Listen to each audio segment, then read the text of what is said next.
What the Xi-Trump summit failed to address. Commentary. May's summit between Chinese leader Xi Jinping and U.S. President Donald Trump effectively ended with an agreement to prolong the standoff arrangements settled late last year.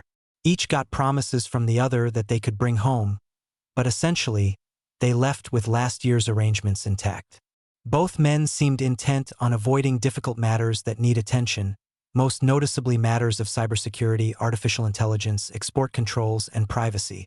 Hope persists that these important matters will get greater attention this coming September when Trump and Xi are scheduled to meet in Washington, but it is more hope than anything else.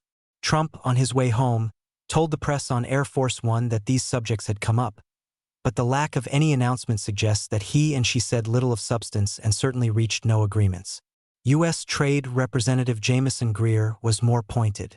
After the summit, he told media outlets that AI, cybersecurity, export controls, and privacy were mooted, but in no way was agreement likely to emerge. Because NVIDIA chief executive Jensen Huang had joined Trump's entourage at the last minute, hope rose that at least export controls, especially his company's H200 chip, would have a significant place on the agenda, but from both Trump's and Greer's comments, it seems not. Of the overlooked areas, cybersecurity is the most urgent.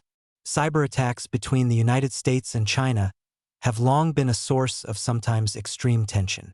Most American complaints have received public notice.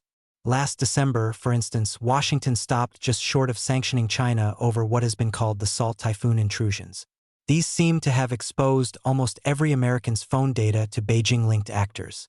Washington has also indicated that China has successfully infiltrated critical infrastructure in the United States, including energy, water, and communications, including what is called Volt Typhoon surveillance of U.S. telecommunications. Recently, Anthropic revealed that China has engaged in AI-enabled cyber espionage against a number of American institutions, while Washington has indicated that China has surveilled U.S. military activity. Along with such public complaints from long before the summit, Trump's admission during the meetings that this country has done much the same to China could have formed the basis for substantive discussions and perhaps a productive give and take, but none emerged. Nor, it seems, was much said about related privacy issues. The administration has paid less attention to privacy matters than Congress. There and among citizen groups, efforts at bipartisan restraints on China's abilities are evident. The main concern is with software embedded in Chinese-made products that tracks all sorts of information about U.S. citizens and residents. Senators Elissa Slotkin and Bernie Moreno have advanced the Connected Vehicle Security Act to guard against Russian and Chinese software embedded mostly in automobiles and auto parts that could track the movements of Americans. Congress has also shown its concern with the Protecting Military Bases from Connected Vehicles of Concern Act, which does much the same but focuses on military matters. But as indicated, Trump and Xi did little or nothing substantive on the matter.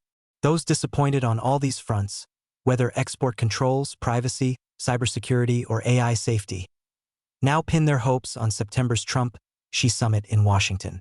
The sense is that the May summit suffered from the typical drawback of leader-led summits, with their primary focus on optics rather than substance. Especially because cybersecurity and these matters do not yield easily to quick fixes, it seems unlikely that the September summit will produce more substance than the one just passed, not the least because it will occur close to the midterm elections.